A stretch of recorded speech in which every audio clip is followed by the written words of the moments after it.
La vie vous a abandonné, rien ne vous marche, vous échouez presque à tout. Vous vous sentez écrasé sous le poids des forces ténébreuses, de l'isolement, de la solitude et des soucis quotidiens. Vous n'avez pas la paix et la tranquillité. Vous avez besoin d'accompagnement pour atténuer vos souffrances, pour développer la force et la puissance qui vous habitent.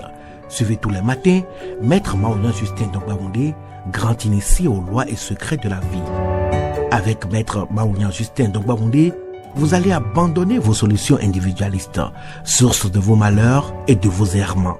Vous allez découvrir la pensée métaphysique, seul gage de notre sortie collective du gouffre. Vous allez retrouver le chemin du mieux-être et de la joie de vivre. Message du Maître, un espace commun aux bâtisseurs d'une vie heureuse sur la terre. Mesdames et messieurs, hommes et femmes qui peuplent la terre, mes frères et mes sœurs bâtisseurs de tous horizons, en vos différents grades, degrés et qualités. Je voudrais prendre ici la parole pour exprimer à chacun et à tous ma profonde et sincère reconnaissance pour vos soutiens de tous les instants. Dans mon message de ce jour, nous allons essayer d'identifier les religions que l'on peut classer dans le théisme en réponse à la question légitime qui fait suite au développement précédent. En effet, nous savons que le théisme philosophique se rapproche fortement du déisme dit de l'ingérence, affirmant la vanité des préceptes religieux face aux lois immuables de la justice et du bien, loi définie et appliquée par Dieu. Cependant, cette forme est susceptible d'être établie comme une véritable religion à caractère universel qui comporterait une liste de règles morales, alors que le déisme refuse toute possibilité d'établir une interprétation objective qui soit susceptible d'être institutionnalisée en religion. Dans ces conditions, on peut citer comme religion théiste l'hindouisme, le judaïsme, le christianisme et l'islam. En revanche, certaines philosophies qui ne sont pas fondées sur une ou plusieurs divinités ne sont pas explicitement théistes. C'est le cas du bouddhisme, c'est le cas du taoïsme et du confucianisme. Toutefois, si la philosophie générale du théisme religieux est plutôt indifférentiste, de sorte que l'on peut trouver son salut dans toute religion, les institutions elles-mêmes sont plus ou moins inclusives ou exclusives. Le christianisme et l'islam sont clairement exclusifs. Leurs prophètes respectifs ont apporté la parole de Dieu de leur vivant dans le passé et leurs disciples continuent de propager leur message de par le monde dans le but de convertir la totalité de l'humanité et ainsi sauver un maximum d'âmes de l'enfer, quitte à faire usage de la force dans certains contextes. L'hindouisme est en revanche plus inclusif, n'étant pas organisé autour d'un dogme uniforme. Il continue même de coexister avec des versions plus anciennes de sa philosophie, comme le védisme, comme le brahmanisme. Il demeure donc ouvert aux autres foi, dans la mesure où les autres divinités peuvent être adorées comme Dieu personnel. Le judaïsme est un culte où se confondent foi et origine ethnique, de sorte qu'il existe même des juifs athées. Cette religion n'a donc pas de visée prosélyte. Le prosélytisme étant l'attitude de personnes cherchant à convertir d'autres personnes à leur foi. Le judaïsme décourage la conversion. Selon son enseignement, l'ensemble de l'humanité demeure soumise au respect des 7 lois noaïdes pour obtenir une rétribution dans l'au-delà, auquel s'ajoutent 613 commandements pour le peuple juif. Les lois noaïdes sont du ressort de ceux qui se disent enfants de Noé et partagent une moralité universelle répartie en 7 règles que voici. Première règle. Reconnaissez qu'il n'y a qu'un seul Dieu qui est infini et suprême au-dessus de toutes choses. Ne remplacez pas cet être suprême par des idoles, qu'il s'agisse de vous-même ou d'autres créatures. Ce commandement inclut des actes tels que la prière, l'étude et la méditation. Deuxième règle. Respectez le Créateur. Quelle que puisse être la mesure de votre frustration ou de votre colère, ne la laissez pas éclater en tenant des propos injurieux contre votre Créateur. Troisième règle. Respectez la vie humaine. Tout être humain est un monde entier. Sauver une vie, c'est sauver ce monde entier. Détruire une vie, c'est détruire un monde entier. Aider les autres à vivre est corollaire à ce principe. Quatrième règle. Respecter l'institution du mariage. Le mariage est un acte divin par excellence.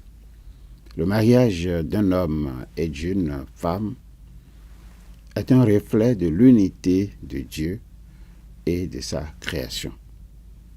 La déloyauté dans le cadre du mariage est une atteinte contre cette unité. Cinquième règle. Respectez les droits et la propriété d'autrui. Soyez honnête dans toutes vos entreprises commerciales.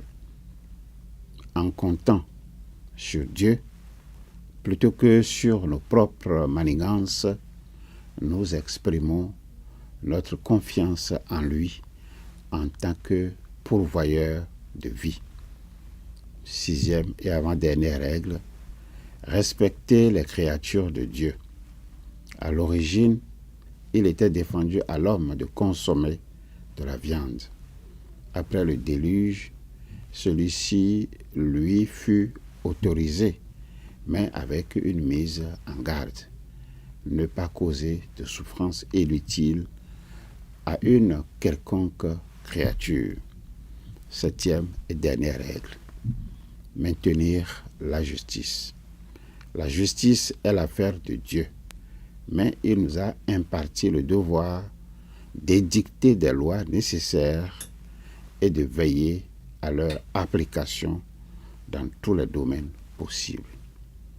Lorsque nous rectifions les errements de la société, nos actions font de nous des partenaires dans la perpétuation de la création. À la lumière de tout ce développement, vous comprenez avec moi que Jean Meslier ne s'est pas contenté seulement d'abjurer les idées de sa religion catholique.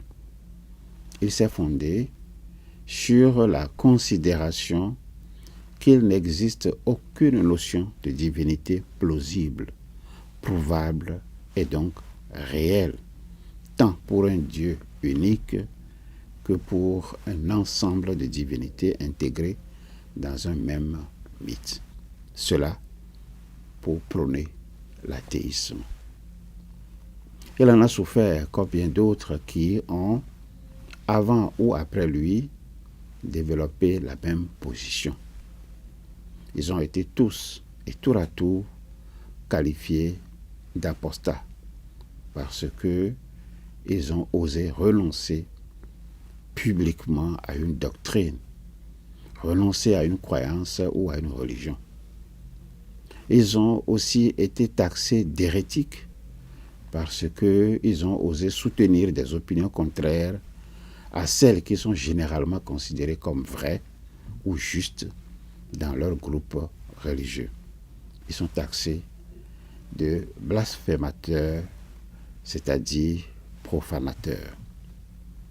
Ils sont parfois même considérés comme des mécréants ou de vulgaires infidèles. Il est de notoriété que ce qui accompagne ces qualificatifs, c'est les persécutions, c'est les discriminations, qu'elles soient légales ou illégales. Et c'est justement pour se préserver de ces persécutions que Jean Meslier a préféré communiquer ses sentiments et communiquer ses pensées qu'il a consignées dans son testament, connu sous le nom original de mémoire, relatif donc à ses pensées et à ses sentiments. Peu importe le moment où il les a partagés. Je parle ici de ses pensées et de ses sentiments. Ce qui importe est qu'il est dans l'histoire du christianisme selon Voltaire, christianisme obédience catholique notamment, le premier curé a laissé un testament qui prouve à suffisance qu'il a abjuré les idées religieuses et déchiré le voile de la superstition. Que nous dira-t-il? Je parle donc de Jean Meslier. Des motifs qui ont poussé donc les hommes à établir les religions. C'est une question fondamentale. La réponse dans nos messages à venir. En attendant, je vous demande de continuer à vous familiariser avec cette invocation simple. Invocation à répéter chaque matin, 5 heures de préférence, et à intervalles réguliers de 2 heures jusqu'à 21 heures. Cette invocation simple, acceptez de la répéter après moi. Au commencement était la pensée. La pensée se manifesta sous la forme d'idées. L'idée prend corps dans notre conscience et se traduit par la parole, le geste ou l'écriture.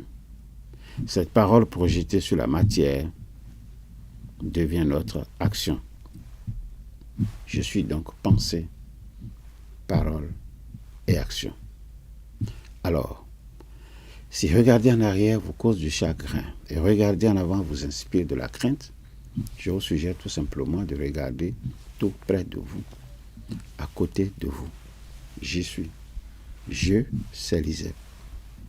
L'ISEP pour vous accompagner dans vos désirs respectifs, d'apprendre à capitaliser ce qui vous permet de vous éloigner des systèmes d'endoctrinement et de falsification de la vérité. L'ISEP pour vous accompagner dans vos désirs respectifs, d'apprendre à adopter la philosophie de portée authentiquement métaphysique, apte à transcender les données empiriques pour parvenir, dans sa recherche de la vérité, à quelque chose d'absolu, d'ultime et de fondateur. Dixit le pape Jean-Paul II. Ensemble, pour gagner le pari des connaissances vraies, des connaissances justes, des connaissances libératrices. Au revoir. À bientôt.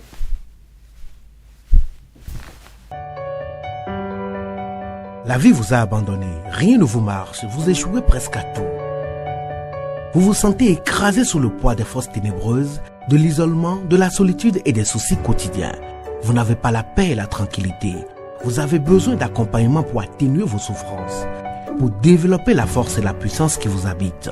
Suivez tous les matins Maître Maoulian Justin Dongbaoundé, grand initié aux lois et secrets de la vie. Avec Maître Maoulian Justin Dongbaoundé, vous allez abandonner vos solutions individualistes, source de vos malheurs et de vos errements. Vous allez découvrir la pensée métaphysique, seul gage de notre sortie collective du gouffre. Vous allez retrouver le chemin du mieux-être et de la joie de vivre. Message du Maître, un espace commun aux bâtisseurs d'une vie heureuse sur la terre.